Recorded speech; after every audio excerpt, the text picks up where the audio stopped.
Meu nome é Cristiane Pontes de Oliveira, eu sou professora do Departamento de Físico-Química, no Instituto de Química.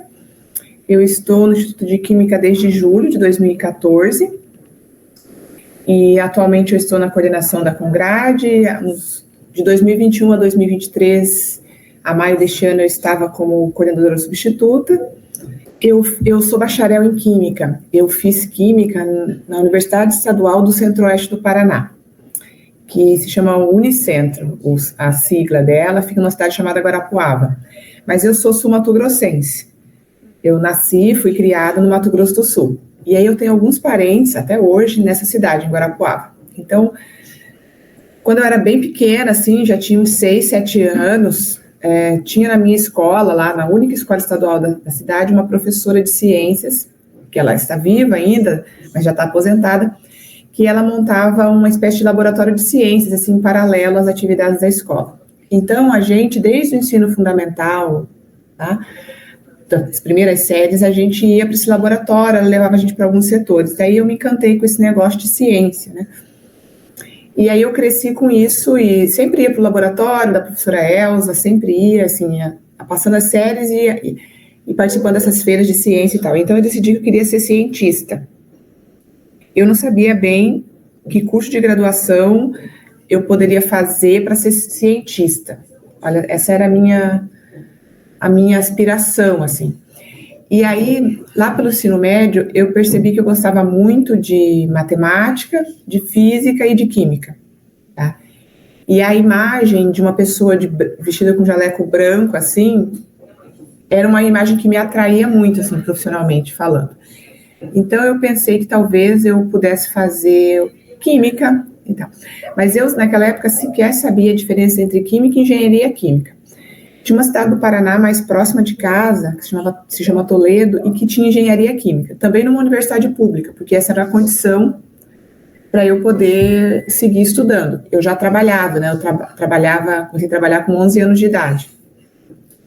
E aí, quando eu comecei a trabalhar, eu decidi que eu ia guardar todo o meu dinheiro, ganhava R$75 por mês, para ir para a universidade, porque eu ingenuamente acreditava que o dinheiro que eu conseguisse guardar naqueles 6 anos ali, que dava mais ou menos 6 anos de trabalho, seria suficiente para me manter na universidade nos anos seguintes. Enfim, mas eu guardei todo o dinheiro, todos os salários que eu recebi nesse período, porque eu acreditava que isso seria suficiente. Mas eu não sabia a diferença entre engenharia química e química, tá? Então eu me inscrevi nos 2 vestibulares, para engenharia química na UniOeste e para química na Unicentro. E aí eu fiz os 2 vestibulares, passei nos 2 vestibulares, mas o que foi decisivo para eu ir para Unicentro não foi nem o fato de que eu descobri que era química que eu queria e não engenharia.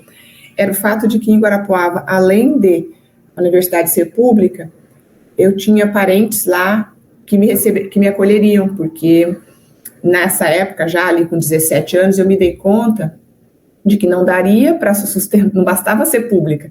Eu precisava ter um lugar para morar, precisava ter uma rede de apoio, assim, sabe? Como se fosse a casa dos meus pais que eu tinha ali no Mato Grosso do Sul. Então, aí eu fui fazer química em 2001. Eu fui para Guarapuava fazer química. Guarapuava é uma cidade muito do lado de uma outra cidade chamada Prudentópolis. Aquela região toda é colonizada por alemães, poloneses e tal, uma cidade muito branca, né? Eu fui da terceira turma de química, era um campus que não tinha RU, por exemplo. Ao final da minha graduação, no campus central tinha RU. Então, no campus onde eu estudava, que era o campus CDTEC, como se fosse um campus tecnológico, não tinha RU. Então, eu lembro que a gente se mobilizou para ter um restaurante universitário e o dono do restaurante ficou muito bravo, né? Porque não tinha nem licitação, nada disso e tal. Ficou muito bravo com os alunos, mas eu era a única aluna preta. E aí, isso marcou muito ele, né? Então, eu era persona não grata, assim. Então, desde aquela mobilização, que foi no segundo ano da universidade, ele não permitia que eu entrasse no restaurante para comprar nenhuma coisinha, assim, tal. Então, se referia a mim como aquela pretinha e tal. Então, teve essas coisas, assim, durante a graduação. Depois, um ano depois, eu tive mais um colega preto, o Jardson, os pais carioca, né? Ele veio para Paraná, eu nem me lembro porque, talvez por causa do trabalho dos pais, mas éramos nós dois naquele campus até o final de 2004. Eu não sei como está hoje, né? Eu espero que esteja um pouco mais diverso. Mas aí na graduação, era tudo muito novo, né? Então, por exemplo, nem programas de bolsa de iniciação científica tinha. Então, a gente fazia iniciação científica de forma voluntária. 2 ou 3 professores ali estavam tentando abrir a picada, né? Assim, iniciar essas coisas. Então, eu conheci o professor Mauro, e aí a gente começou a trabalhar com bateria de chumbo ácido. E ele me ensinou muita coisa, me ensinou eletroquímica, né? Tudo que eu aprendi de eletroquímica, a base de eletroquímica eu aprendi com ele. E aí, no final do 3º ano, ele me disse assim, olha, a universidade conseguiu entrar no programa PIBIC, do CNPq, e o ano que vem vai ter um edital.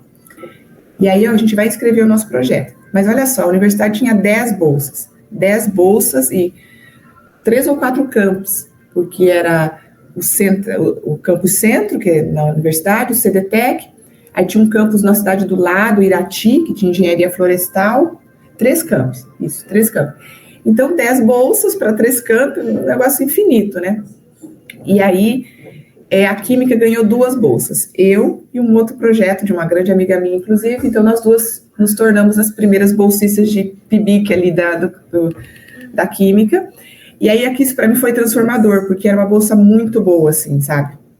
Até então eu não tinha nenhum dinheiro, assim, extra, sabe? Eu vivia com o dinheiro que minha mãe mandava, assim, coisa muito, muito, muito pouco, assim, sabe?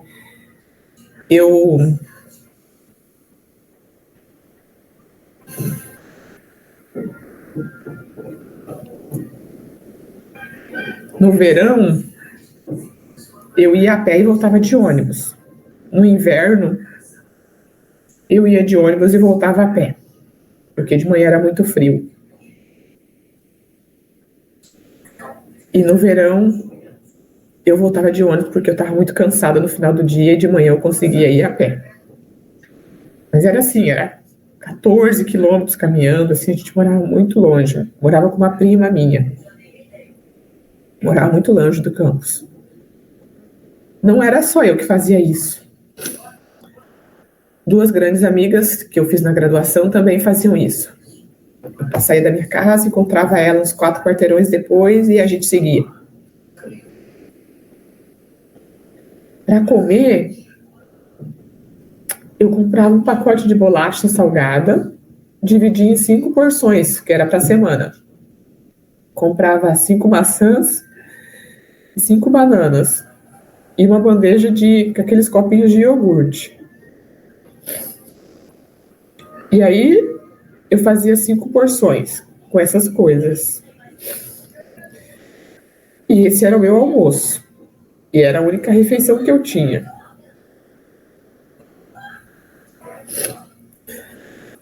No 3º ano, eu ganhei uma marmita térmica da sogra da minha prima. E aí eu encontrei um jeito de manter a comida minimamente quente para eu poder almoçar. E aí eu fazia 2 refeições. Eu almoçava e lanchava essas porções que eu tinha te contado, que eu fiz isso durante os 4 anos da graduação. A mesma bolacha, a mesma bandeja de iogurte e maçã e banana, que era o que eu conseguia comprar. A minha prima era muito pobre também. Tinha 2 filhos pequenos, mas um coração gigante, assim, né? Porque às vezes faltava até para eles e eles colocaram mais uma boca dentro de casa. Ela mesma tinha parado a graduação porque não conseguiu terminar, porque tinha que cuidar das crianças e tudo mais. Enfim. Mas eu choro sobre isso hoje, porque é curioso, sabe, Arielle? Naquela época eu não tinha a ideia de que aquilo era privação. Você acredita? Eu achava que eu tinha que passar, era aquilo que me restava. Então eu não achava que aquilo era um sofrimento. Eu nunca nunca cogitei, assim, sabe, nunca questionei naquela época por que é que eu não estava fazendo a graduação numa condição melhor. Como é pesado isso, né? Porque eu não estava fazendo a graduação numa condição melhor, porque não tinha política pública para que a gente permanecesse na universidade. Não há, como não há ainda hoje, pela maior parte da sociedade brasileira, interesse. Pouca gente vê relevância que uma pessoa preta e pobre chegue e permaneça na universidade e conclua a universidade. E eu aceitava aquilo de bom grado, era como se foi o que me sobrou. E eu agarrei aquilo, menina. Eu terminei a graduação nos 4 anos, eu não reprovei nenhuma vez, eu tirei uma única nota C numa disciplina, mas fui aprovada. Fui uma das melhores alunos daquela turma. Assim, em termos de nota, tinha o segundo melhor desempenho no curso todo. Fiz essa iniciação científica que eu gostei muito, até publiquei um artigo muito bom e tal, que é super citado até hoje, numa condição assim muito precária de infraestrutura para fazer pesquisa, mas eu tinha uma força assim interna que eu vou te dizer, eu não tenho hoje, tá? Eu não tenho mais. Parece que eu fui minada assim ao longo dos anos. E aí esse professor era um cara assim especialíssimo e tal, e ele me disse, olha, se você quer continuar na carreira acadêmica, quem sabe você vai para São Carlos fazer a pós-graduação. Eu fiz lá também o doutorado, eu conheço alguns professores, tem um grande amigo lá que tem um laboratório super bom, que tem muito projeto, cara que tem muito dinheiro e tal, de projeto. Vai ser muito bom para você trabalhar, você não vai trabalhar nessas condições assim, tão limitadas, né, para fazer ciência. E aí, eu estava numa situação, eu sou a mais velha de 3 filhos.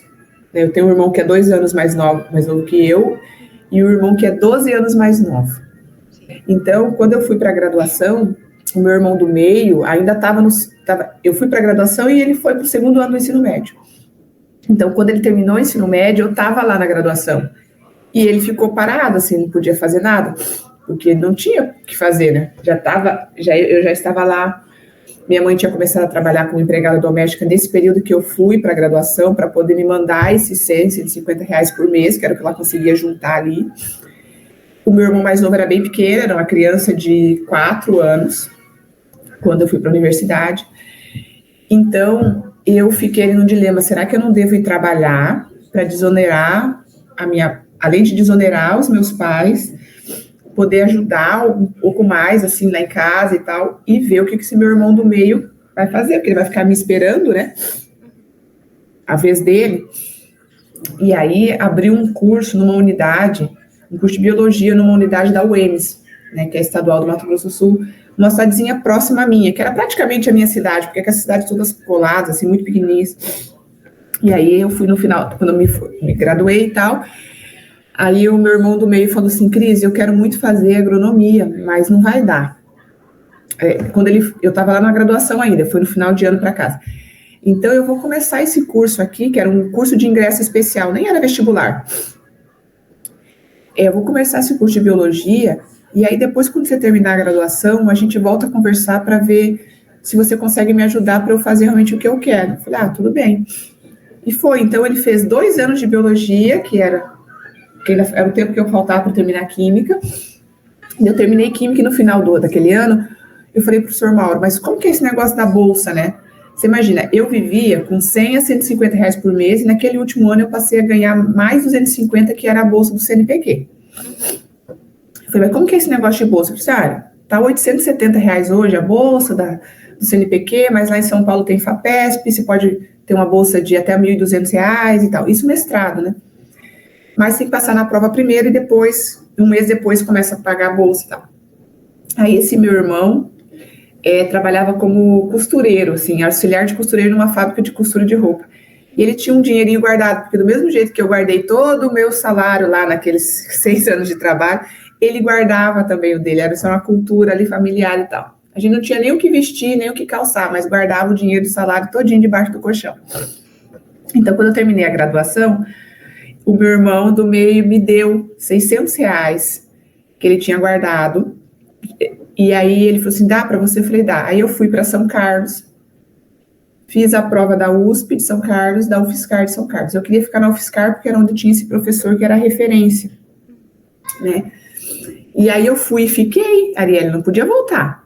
Não dá para pagar as passagens de volta. E aí esse professor de São Carlos, ele tem uma cultura muito bacana que é o seguinte, quando algum aluno vai fazer a prova, mesmo que não vai fazer o mestrado ou doutorado com ele, ele pergunta se alguém do laboratório pode receber esse aluno.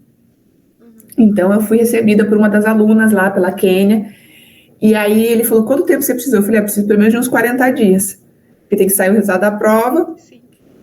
E aí, para eu poder... E aí eu fiquei 2 meses morando com a Quênia, que ele morava numa kitnet.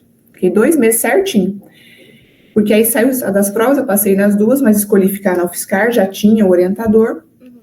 E aí, ele falou para mim assim, olha, eu pago sempre adiantado o primeiro mês de bolsa para os alunos que são externos a São Carlos, porque eu sei que não tem como vocês sobreviverem sem nesse período até a bolsa chegar. E aí depois vocês me pagam isso da forma como quiserem ao longo do ano. E aí ele me pagou uma bolsa, aí eu fui procurar um lugar, aluguei fui morar numa república, na verdade, e tal. E a Kênia é uma grande amiga até hoje, ela mora no Rio, em Volta Redonda, é professora lá no campus da Federal do Rio de Janeiro. E aí a gente também sempre fez isso. Nos anos seguintes, eu sempre recebia alunos que vinham do Nordeste, do Paraná, enfim, de vários lugares. Às vezes eu não nem ficava trabalhando com o Ernesto, mas ele fazia isso. Aí eu fui para lá e comecei o mestrado. 3 meses depois, ele me perguntou, você quer mudar o seu projeto para doutorado direto? Porque tem um programa novo da FAPESP. E aí eu falei, mas como que é isso? Ele, 4 anos, não sei o quê, e aí porque eu já estava preocupada como seria quando terminasse 2 anos, porque eu sabia que o meu irmão ia entrar na faculdade, eu acreditava muito nisso. E aí eu tinha que me estar preparada financeiramente para ajudar ele. E aí o doutorado direto não ia ter esse break, sabe? Eu ia ter 4 anos direto de bolsa. E aí eu, muito imatura e motivada mais por uma necessidade, né, que era essa coisa de garantir a manutenção do meu irmão na universidade, eu aceitei e mudei para o doutorado direto. Hoje, olhando em retrospectiva, eu não precisava fazer isso. Mas a gente, muitas vezes, toma decisões não exatamente para o melhor mas para o melhor coletivo. E nesse caso era meu irmão, minha família. E aí meu irmão prestou o vestibular de julho para agronomia, passou, começou a estudar em agosto, setembro, e foi 6 meses depois que eu entrei no mestrado, que já tinha virado doutorado, ele estava na graduação dele de agronomia. E aí eu fiz o doutorado direto, eu terminei o doutorado, tinha 26 anos, era muito jovem, assim, né? Normalmente as pessoas terminam o doutorado por volta dos 30, 32 anos, 30 anos é jovem, né? E aí meu irmão foi para a graduação, eu terminei o doutorado e durante o doutorado, obviamente, eu bancava as despesas de graduação do meu irmão todinho. Então, minha mãe continuava trabalhando e tal, mas eu mandava ali mais ou menos R$500 por mês, eu pagava aluguel, transporte e alimentação. Mesmo assim, não era muito dinheiro, né? Ele estava numa cidade onde não tinha parentes, então ele pagava aluguel, era uma série de coisas. Então, ele também teve ali uma graduação não com tantas restrições, mas assim, bem limitada. Ele só ia para casa uma vez por ano, era uma série de coisas. Mas ele terminou a graduação, eu defendi o doutorado em julho, ele colou grau em janeiro, né? Ele terminou naquele ano a graduação dele. Hoje ele é diretor de uma grande empresa agrícola, está super bem, financeiramente muito melhor que eu.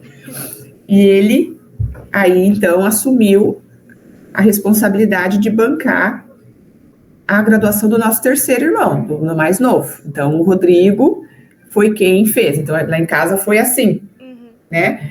A minha mãe e esse meu irmão, porque ele começou a trabalhar cedo também, me ajudavam, me mantinham na graduação, e eu fiz isso pelo segundo, e o segundo fez isso pelo terceiro.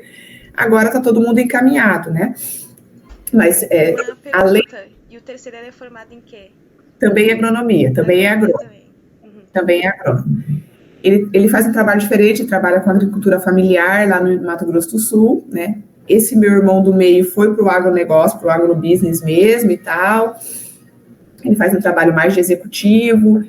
tem uma outra visão, assim, do agronegócio e tal, mas é um cara honesto, tá? Talvez não um cara com um letramento racial, uma consciência racial que eu adquiri talvez em função da minha profissão, da minha vivência, né? A vivência dele transformou a visão dele e tal, mas, como eu digo sempre para minha mãe, é isso, né? Então, a gente não define essas coisas e tal. Mas são caras que estão lá bem, esse do meio tem família, enfim.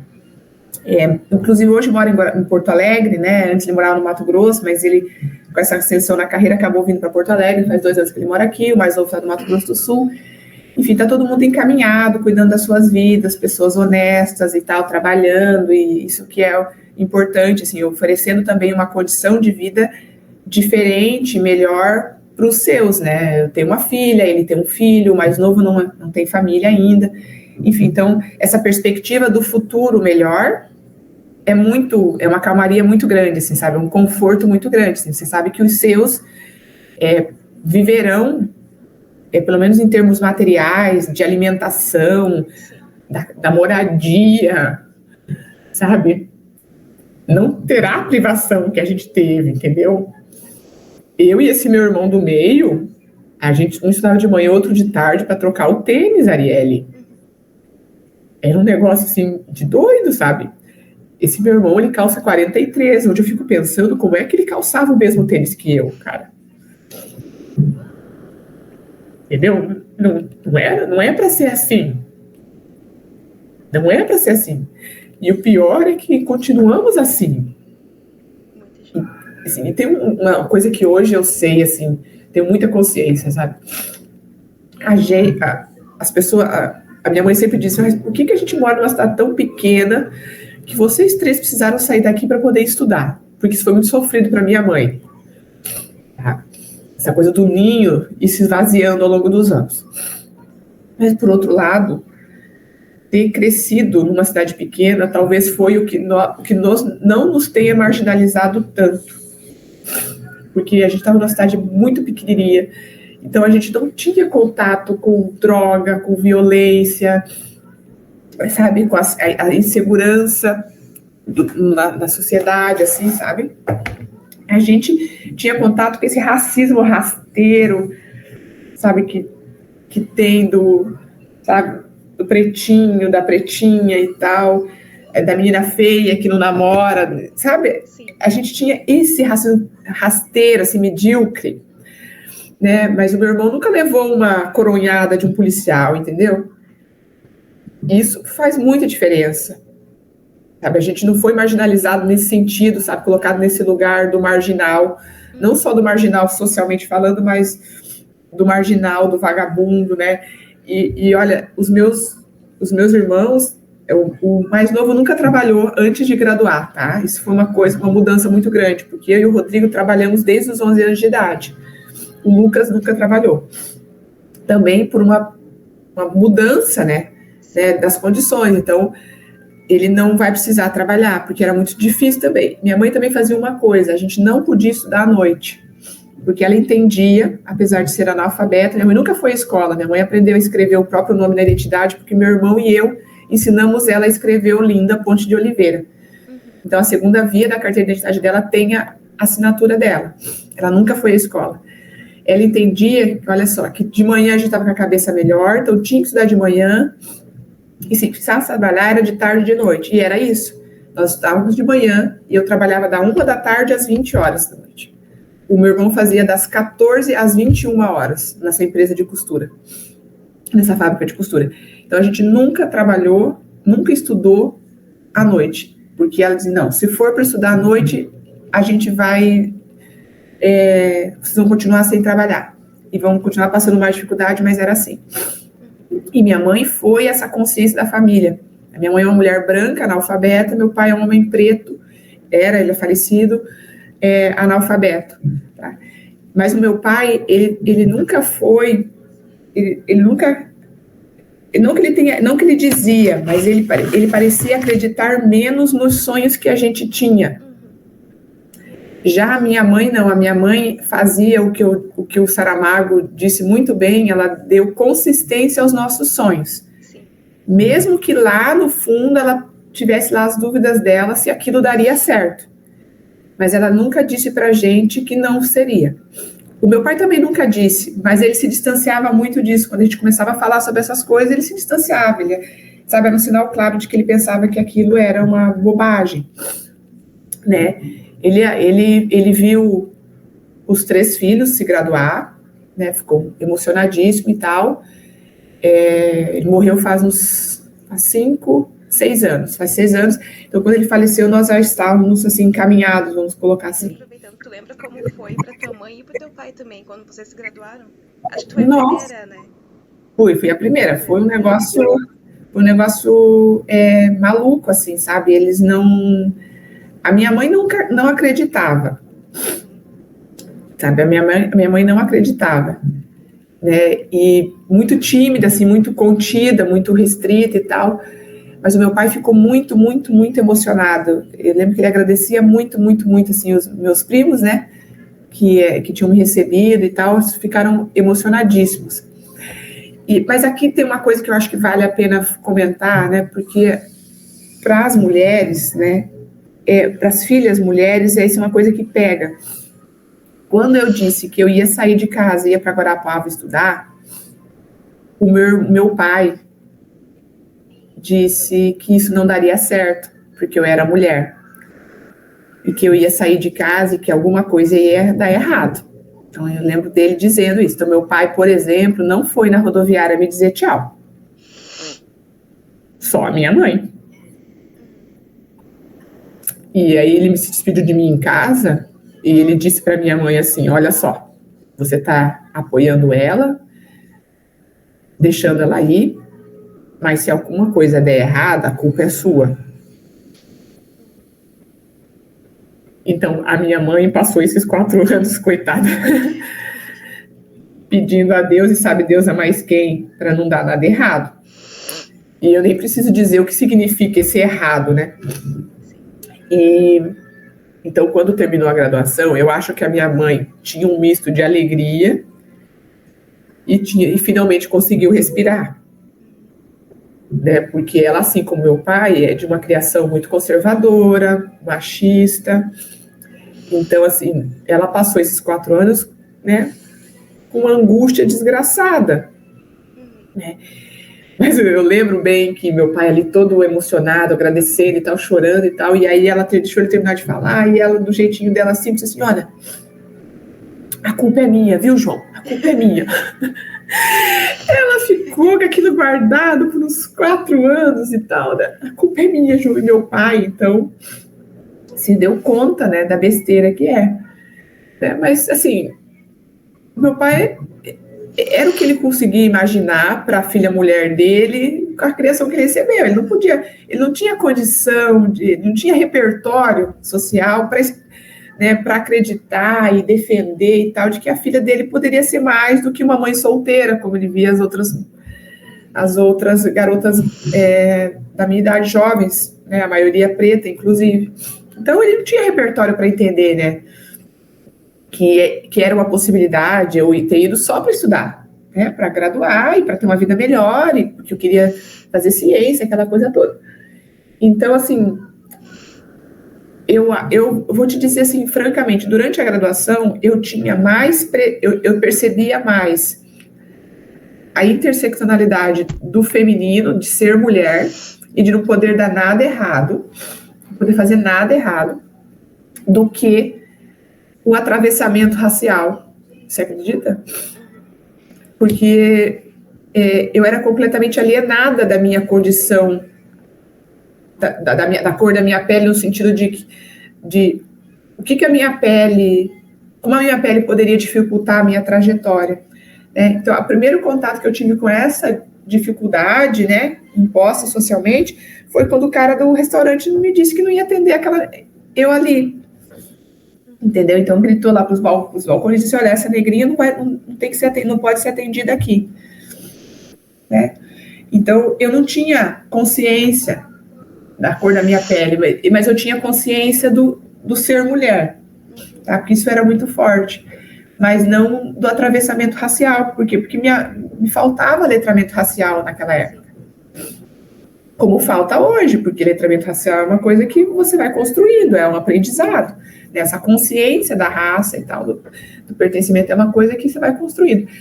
Então, são várias questões, assim, sabe? Esses meus primos é um casal de pessoas brancas, né? A minha mãe é de uma família branca, ela foi a única dos 7 filhos que casou com um homem preto. Então, eu e meus irmãos somos os únicos negros na família, tá? E dos 3 irmãos, eu sou com a tom de pele mais claro, né? Os meninos são retintos, com olhos verdes, né? E o cabelo é como o meu, assim, menos crespo e tal, né? O intermediário ali e tal. Então, meu pai era um homem preto, retinto. Então, nós 3 somos os únicos coloridos da família. A minha avó materna usava esse termo em relação a gente. Mas, ainda assim, a gente não tinha essa consciência de que a cor da nossa pele afetaria a nossa trajetória, poderia dificultar a nossa trajetória. Em São Carlos, durante a pós-graduação, eu não senti isso, Arielle. Eu era rodeada por colegas de pós-graduação pretos, muitos nordestinos, né, muitos amazonenses, paraenses, pessoal, né, ali do norte do país e tal, e gente preta, muito preto. Então, eu também não tinha essa consciência. Mas, de novo, teve um evento que quando eu passei para o doutorado direto, né, porque já que eu entrei no mestrado, eu tinha que ter uma passagem para o doutorado direto, aí tinha que defender o projeto. Um dos membros da banca era um professor argentino, branco, de olhos azuis, tal, o professor Dalcani, um grande eletroquímico. A minha mãe e meu irmão mais novo foram nesse dia aí na defesa, na passagem para o doutorado direto. Eu tinha que ser aprovada nessa sabatina, como se fosse uma arguição, assim. Eu defendi o projeto, assim, apresentei o projeto, e aí eles começam a te questionar e tal. E aí fui aprovada, né, mas chegou ao final, assim, as considerações finais ali, esse professor pediu a palavra, e ele me disse assim, olha, tu vais comer merda ao longo da sua carreira, porque tu és mulher, preta e latino-americana. Então, não pense que será fácil. Né? Não basta ter o conhecimento que você tem e o conhecimento que você vai adquirir, mas tu vais comer merda. E repetiu isso de novo, assim, para mim. Então, eu olhei para minha mãe e os olhos dela marejados, assim, e aquilo me atravessou, assim, de um jeito, mas eu sempre fui uma mulher muito bocuda, né, segundo a classificação branca. Raramente eu deixei as pessoas tirarem farinha do meu saco e eu não me manifestar, então eu chegava até a ser grosseira, né? Mas tudo bem, não tem nenhum problema com isso. E eu olhei para ele e disse, olha, eu não sei se eu irei comer merda, mas você, branco, de olhos azuis, argentino, metido a francês, também não pode dizer, porque você não sabe o que é ser mulher, o que é ser preto, e tampouco o que é ser brasileiro. E aquilo bateu, assim, na plateia e nos outros membros da banca de uma forma muito agressiva. Aí eu fui chamada para a salinha com o meu orientador e com outro membro da banca para dizer que eu tinha sido grossa, que eu tinha sido mal educada, que eu não tinha respeitado os cabelos brancos do professor Dalcani e tudo mais. E aí eu me defendi ali, eu disse, olha, se você não quer uma aluna que fale o que pense, então tem que dizer agora, porque eu não vou ouvir esse tipo de coisa e ficar quieta. Esse não é o meu perfil. Eu tinha 3 meses ali, 4 meses ali, isso não é o meu perfil. Então, se não é possível para você trabalhar com uma pessoa assim, ter uma aluna assim, então você precisa me dizer, porque aí eu vou procurar outro orientador. A gente não passa para o doutorado, eu mudo de orientador, a bolsa do CNPq eu tenho lá e boa. Mas eu deixei claro naquele momento que eu não podia me calar diante daquelas coisas. Então, durante a pós-graduação, aquele foi o único evento que eu me deparei assim. Mas olha só que curioso, né? Esse professor Dalcani, foi professor emérito depois, por conta da contribuição dele científica, que realmente era foi um cientista muito importante. E aí, na sessão solene, fomos todos da pós-graduação, foi a família toda dele. Ele tem 2 filhos pretos adotivos. E a gente estava lá no coquetel após a concessão do prêmio, ele trouxe os rapazes para apresentar para mim. Um garoto tinha uns 14 anos na época e o outro tinha uns 20, 21, o Alberto, o mais velho. O mais novo, pouco falou, assim, adolescente, né, muito tímido e tal.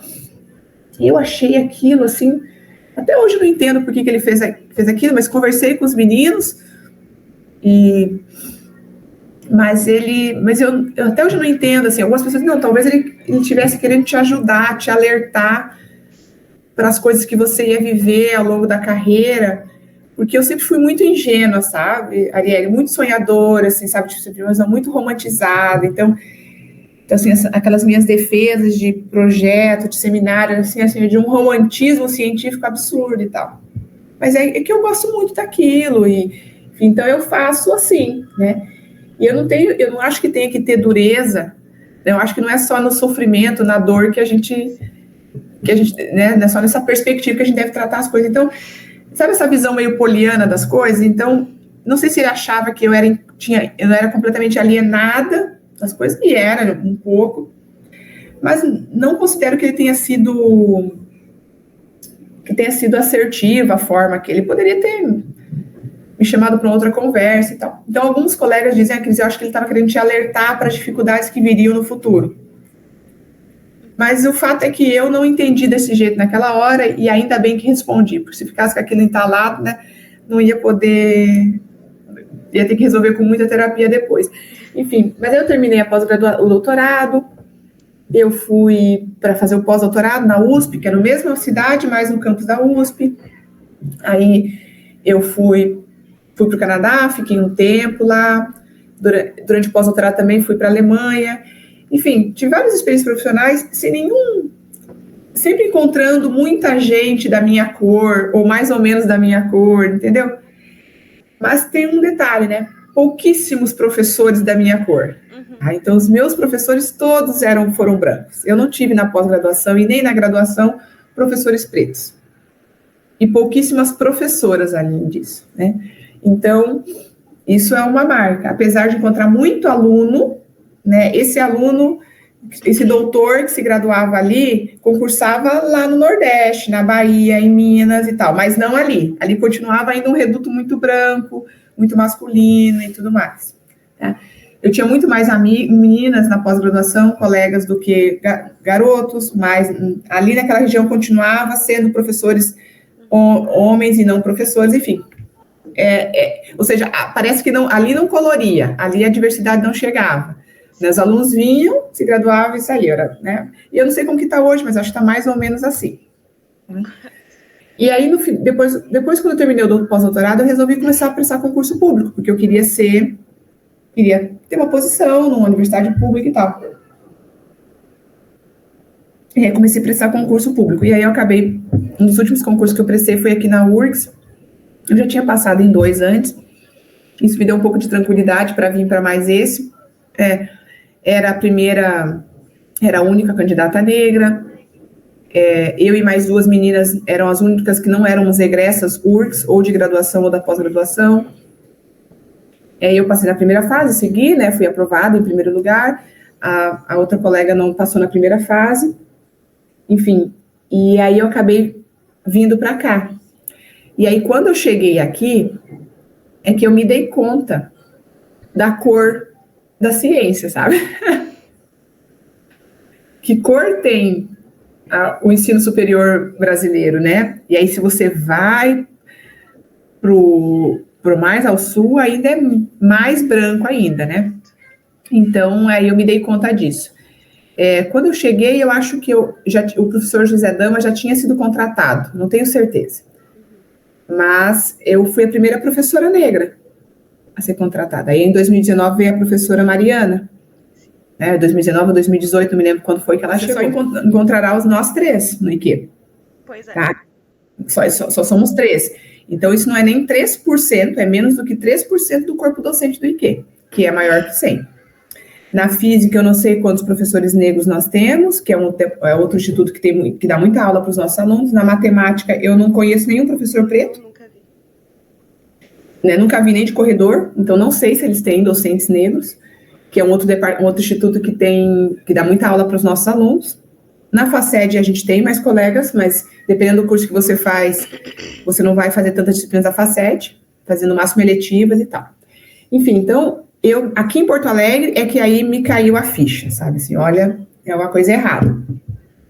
Parte disso, não só pela cor do ambiente acadêmico, mas porque aí eu comecei tem que procurar moradia, eu tinha já um companheiro de muitos anos e tal, e aí a gente começou a procurar casa, e ele não veio logo que eu vim, ele veio alguns meses depois, assim, 6 meses depois que eu vim para cá, ele veio. Então eu procurava os apartamentos, os imóveis sozinhas, e eu era sempre passada pela entrada social para esperar o corretor, e aí depois é que o cara entendia que eu tinha ido esperar o corretor. E teve 2 ocasiões em que eu fui ver um imóvel e o corretor me disse, olha, quem sabe esse imóvel não tem o teu perfil e eu te levo num outro condomínio ali. Eu aceitava ir no tal do outro condomínio. Aí eu ia ver o outro condomínio, daí realmente lá tinha mais pretos, era um condomínio mais simples, com um imóvel mais barato. Então o cara tinha feito o julgamento ali pelo que tipo de lugar eu devo morar baseado na cor da minha pele. Além disso, eu não sou uma mulher negra dita vaidosa, assim, sabe? Então, eu ia nessas visitas com a minha calça de abrigo, minha camiseta branca, um coque, naquela época eu usava coque, muito coque, né? Sem nenhum acessório, nada, sem batom, nada, assim, cara lavada, meu tênis, era assim que eu assim, durante a semana às vezes eu troco o tênis e tal, agora eu me maqueio. Mas naquela época, às vezes, eu trocava o tênis, né? Colocava uma sapatilha, alguma coisa, mas para trabalhar. Então, não sei se tem essa coisa, né, de que eu não era uma mulher negra produzida, de que eu não me apresentava assim produzida, né? Como uma mulher negra produzida. Porque aí as pessoas dizem, se você tivesse mais arrumada... Mas eu me recuso até hoje a me arrumar para certas coisas, né? Então, assim, eu me rebelei quanto a isso e tal. Bom, no final, acabamos... Enfim, essas coisas foram resolvidas e tal... Mas chegar em Porto Alegre foi o que me deu, assim, isso foi um processo muito longo, assim, alguns anos, de muita angústia, de muito aperto, assim, no peito, de, olha, Cristiane, você precisa resgatar aí a sua origem, né, entender como é que essas coisas funcionam, elaborar as coisas que aconteceram com você, né, entender o seu percurso, porque esse discurso da meritocracia, do esforço,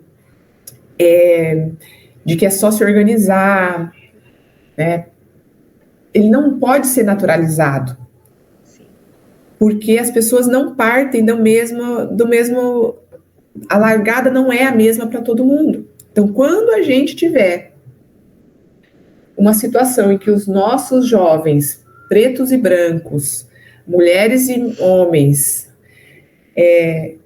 partam exatamente da mesma ponto, talvez a gente consiga falar em organização do tempo, em meritocracia, em esforço, em sabe, força de vontade e tudo mais. Porque, gente, somos pouquíssimos. Por que a gente tem que ter mais força de vontade do que outra pessoa? E aceitar isso, assim, mas nem todo... Às vezes as pessoas estão esgotadas, não tem mais força para nada, não tem essa gana para nada. E aí a pessoa estaciona. Isso é um ciclo vicioso. E mesmo assim, sabe, demora muito tempo para as coisas, para a gente alcançar um extrato social, assim, uma tranquilidade socioeconômica, né? Uma vez eu assisti um documentário bem curtinho, né, sobre a condição socioeconômica dos negros, e a tese do roteirista era a seguinte, que os negros, inclusive, mesmo quando ascendem socialmente, conseguem uma posição profissional melhor com um bom salário, eles estabelecem ali, tipo, um nível de riqueza, assim, sabe, uma condição socioeconômica, leva muito mais tempo para ele alcançar a mesma condição socioeconômica, né, que um branco. Porque no caso do negro, ele tem outros que estão atrás dele, tipo o irmão, a irmã, a casa da mãe que está caindo aos pedaços e tal. E aí eu me dei conta de que foi assim com a gente. Durante a pós-graduação, né, eu ganhava uma bolsa super boa, a FAPESP paga muito bom, ganhava muito bem. Arielle do céu. Eu terminei o doutorado com uma poupança que eu não tenho hoje, menina. Daí o que eu fiz com essa poupança? Peguei um dinheiro, dei para o meu irmão, falei, olha, seu primeiro ano aí de pós-faculdade está aqui, né, vai atrás. E aí fui fazer um pós-doutorado que eu ganhava quase o salário que eu ganho hoje, como professora. A FAPESP paga muito bem. E aí eu continuava morando na República, na minha República, lá com as minhas 3 amigas, parceiras de República. Guardava todo o dinheiro que sobrava e tal. Mas ainda assim, ia pro bar, me divertia, conseguia comprar roupa, sabe? Viajava e tal. Então, eu terminei os 3 anos do pós-doutorado com uma puta de uma poupança. Eu poderia ter comprado um apartamento para mim. Sabe o que eu fiz? Construí a casa dos meus pais, porque nós vivemos a vida toda num barraco. Então, eu peguei todo o dinheiro que eu tinha, eu tirei o dinheiro ali, eu fiz umas contas, eu tirei um dinheiro que era mais ou menos para eu viver 10 meses até eu me empregar de novo. Tá? E aí separei esse dinheiro. O resto, eu contratei pedreiro, fiz o projetinho da casa da minha mãe, material, mão de obra, tudo, foi tudo ali. Tanto é que terminou a casa, não deu para pintar a casa, porque faltou dinheiro. Eu falei, mãe, a casa vai ficar sem pintar, porque para pintar a casa eu tenho que pegar o dinheiro dessa poupança, que é o único dinheiro que eu tenho para viver 1 ano até eu conseguir emprego. Tudo bem ficar sem pintar? Tudo bem ficar sem pintar. A casa ficou sem pintar. Então, e meu dinheiro acabou, viu, Arielle? Não deu por 1 ano. Meu companheiro na época que me sustentou aí nos últimos concursos que eu fiz e tal, porque não deu. Daí eu fui contratada. Então, você vê, eu não consegui ter o direito de pelo menos dispor de 50% da minha poupança. Porque antes de mim, minha mãe e meu pai estavam morando num barraco. Sim. Entendeu? E é assim. Então, se você conversar com várias pessoas negras, você vai ver que a pessoa ainda, apesar dela estar... Eu tenho uma colega, por exemplo, que é editora ali na URBS, né? Tá com baita de um salário, né, e tal. Mas ainda mora numa Coab lá em Novo Hamburgo. Sabe, longe, atravessa, pega trem, ônibus e tal, falando que não vem... Cris, não dá, agora não dá. Vai uns 2 anos, se eu passar nesse contrato de experiência e tal, para eu conseguir alugar um negócio aqui perto, porque tem o doutorado, né, porque ela defendeu o doutorado há pouco tempo, que ela fez uma universidade privada, tem o FIES do irmão, entendeu? Sim. Então, a gente, porque a gente vive como uma aldeia, né? A gente vive como uma aldeia. Nem todo mundo tem consciência disso, mas isso né? A gente não consegue ir para frente, eu não conseguiria ir para a pós-graduação, pegar o meu dinheiro, enfiar no bolso e não olhar para trás e ver que o meu irmão ainda não tinha ido para a faculdade, ou que minha mãe ainda ia estar morando naquele barraco. Isso não era uma coisa possível para mim. Sim. Entendeu? Não era coisa possível. E eu fiz isso, mas eu nunca entendi, olha só, eu não entendia por que era tão difícil, né? Olha, eu já sou, mas ainda assim eu não tenho grana para dispor e comprar um carro zero, entendeu? Ainda não consegui quitar o imóvel que eu moro. Tem quase 10 anos de Uber, não consegui quitar o imóvel que eu moro. E veja, mesmo uma pessoa branca pobre, tá? Eu tenho colegas assim, na URGS, pessoas brancas pobres, mas os pais dessas pessoas tinham uma casa boa. Os irmãos dessas, sabe, eles tinham, porque isso é histórico, é um processo muito longo que coloca os meus pais numa posição diferente e aí isso vai se reproduzindo, isso é ressonância, reflete, né? Então, assim, mesmo as minhas colegas pobres, sabe, que entraram na URGS com um empréstimo para conseguir pagar os últimos... Porque, assim, você termina o pós-doutorado e vai na luta por bolsa, é é todo mundo se matando ali por uma bolsa. Né? E aqui no Sul ainda não tem FAPESP, então a bolsa de pós-doutorado aqui era coisa de R$3.000, eu ganhava 6 mil em São Paulo. No final do último ano eu estava ganhando quase R$8.000, entendeu? Então assim, eu ganhava muito mais que ela como pós-doc do que as pós-doc faziam aqui. Mas essas pessoas, apesar de ter menos dinheiro para suas, era só para elas. E quando elas entraram, se tornaram professores, aquele dia, só para elas. Então, assim, a maioria das minhas colegas brancas que entraram na mesma época que eu já estão com seus imóveis quitados, por exemplo. Sim. Sabe? Então, isso é um reflexo, né, desse privilégio histórico, né, que as famílias brancas têm, e que poucas famílias têm consciência disso. Então, antes de eu olhar para mim, do dinheiro ser só meu e tal, tem outras coisas que eu preciso cuidar. Então, essa situação do cuidado, ela vem com a gente muito tempo, e permanece, e fica, né? E fica. Né? Então, esse recorte, eu não gosto de usar a palavra recorte, não, porque nós pretos não somos recortes nessa sociedade, né, Arielle? Esse atravessamento racial, ele é muito forte, é um negócio muito forte. E quando a gente toma consciência disso, isso entristece a gente, sabe? Isso mina um pouco de energia. Então, aí ainda entra uma outra fase, que é a fase de elaborar e colocar isso numa posição para continuar se movimentando. Porque tem um período em que a gente remói. E durante esse processo de remoer as coisas, de elaborar as coisas, a gente é muito pouco produtivo do ponto de vista social, da sociologia do trabalho. A gente é mais triste, às vezes a gente adoece, às vezes a gente cuida menos e se cuida menos. Então, esse processo, ele não é contínuo, esse movimento não é contínuo.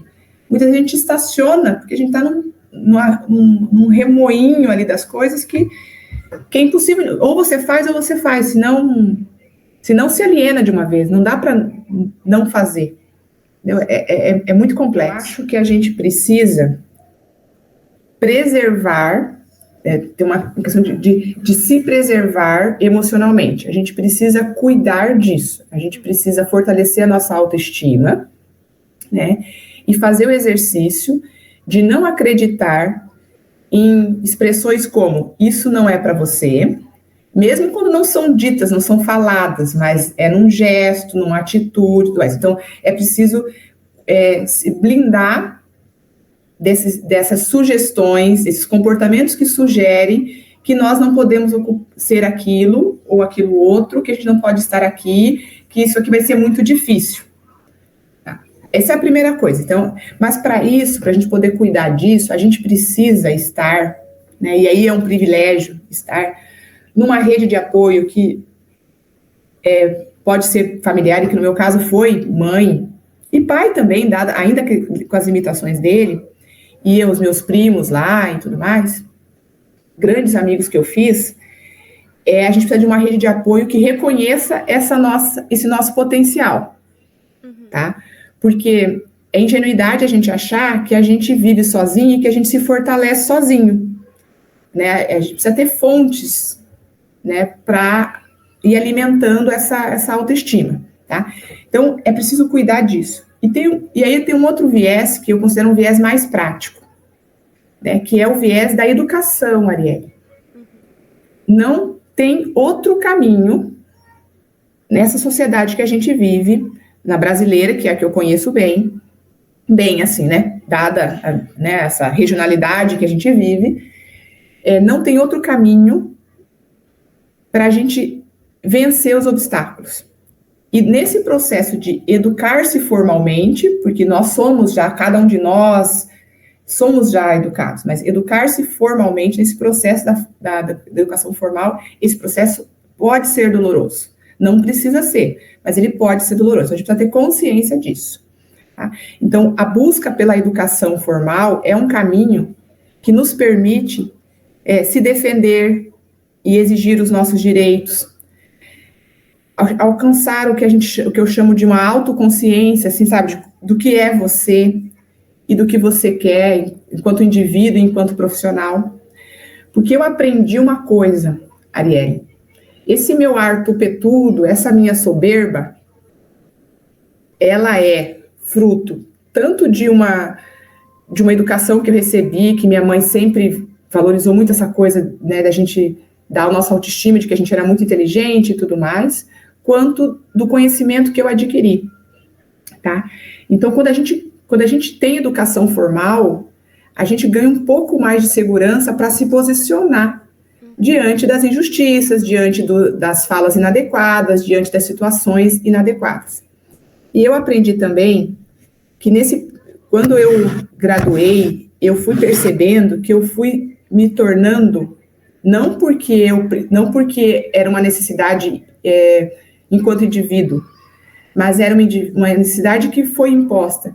Eu percebi que a educação me dignificou enquanto cidadão, porque não tem... Quando você se sente digno, Arielle, quando você se sente digno, ninguém tira você do lugar onde você está. Então você levanta a cabeça e diz assim, eu posso estar aqui. E essa dignidade, sabe, esse sentir-se digno, ele vem primeiro desse fortalecimento emocional, que a gente precisa cuidar, precisa de ajuda de pessoas, de uma rede de apoio e tal, e da consciência que a educação formal nos dá, né? Então, o sentir-se digno é o que faz as pessoas alavancar, superar os obstáculos. Porque quando a pessoa não se sente digna, o que a pessoa faz? Ela se esconde, ela não se posiciona, ela não se apresenta, né? Ela não fala. Arielle, é só você pensar quando você encontra uma pessoa pedindo as coisas na rua.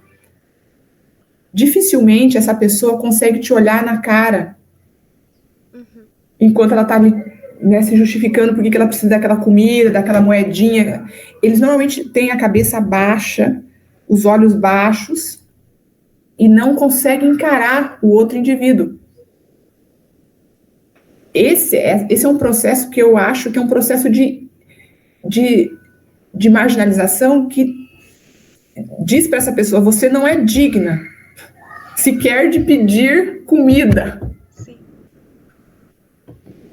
E quando a gente não se sente digno, como é que a gente caminha? Como é que a gente termina o curso de graduação? Como é que a gente vai no posto de saúde e reivindica o atendimento? Como é que a gente vai numa delegacia e reivindica o atendimento? Apenas uma pessoa consciente dos seus direitos e deveres, porque tudo isso vem junto, pode adquirir e exercitar esse sentimento da dignidade. Porque é a dignidade que faz com que a pessoa levante a cabeça e bata lá na porta do professor, que vai fazer um vestibular, que vai até a praia, entendeu? Que está diante de uma banca de heteroidentificação, seja na URSS ou em qualquer lugar, que tenha assim, a coragem, né? Porque é absurdo a gente falar isso, né? De se candidatar para uma vaga no grupo de pretos, pardos e índios e autodeclarados, porque muitos de nós têm vergonha de se candidatar naquele grupo. E essa vergonha, na minha opinião, ela tem origem onde? Nessa falta de dignidade, nesse sentimento de que a pessoa se sente indigna. Sim. E achar como que se ela tivesse... né? Achar que é isso. Então, é preciso tornar-se digno. E a gente torna-se digno, a gente adquire essa dignidade, reconhece essa dignidade, né, que nos foi tirada e que nos é tirada de forma sabe, é contínuo isso, que não há um processo, né, estrutural isso, das pessoas simplesmente serem transformadas em pessoas que são indignas, que não merecem estar ali, que não deveriam estar ali, né? Então, eu até falei isso num discurso de Paranifa um tempo atrás, que a educação,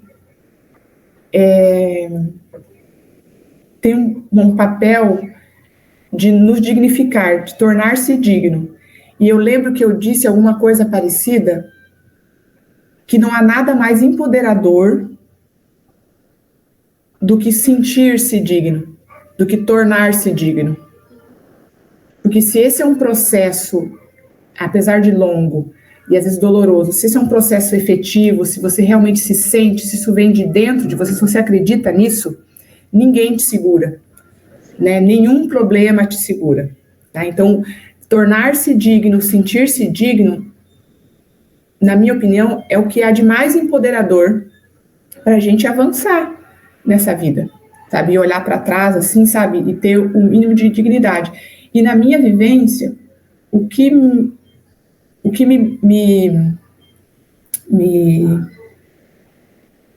me ajudou a sentir, a reconhecer essa dignidade, né, intrínseca, foi o processo da educação, a busca pela educação, pelo conhecimento. Então, quando eu aprendi um negócio, Arielle, eu ia aprender o próximo, e eu ia aprender o próximo. E isso é, sabe, isso vai enriquecendo, vai dando estofo pra gente. Então, buscar essa dignidade, reconhecer essa dignidade e se posicionar enquanto um indivíduo, um cidadão digno, na minha opinião, te dá um poder, assim, sabe? E tocar o barco. Porque uma vez, eu tenho uma colega minha, de um coletivo que eu faço parte, que diz assim, que foguete não dá ré. Então, é pra frente que se vai, entendeu? Então, esse processo de dignidade te ajuda nisso, tá? Então, para mim é isso, é reconhecer a sua dignidade, essa é a dica. E esse processo é individual, tá? É individual. Para mim foi em busca da educação formal.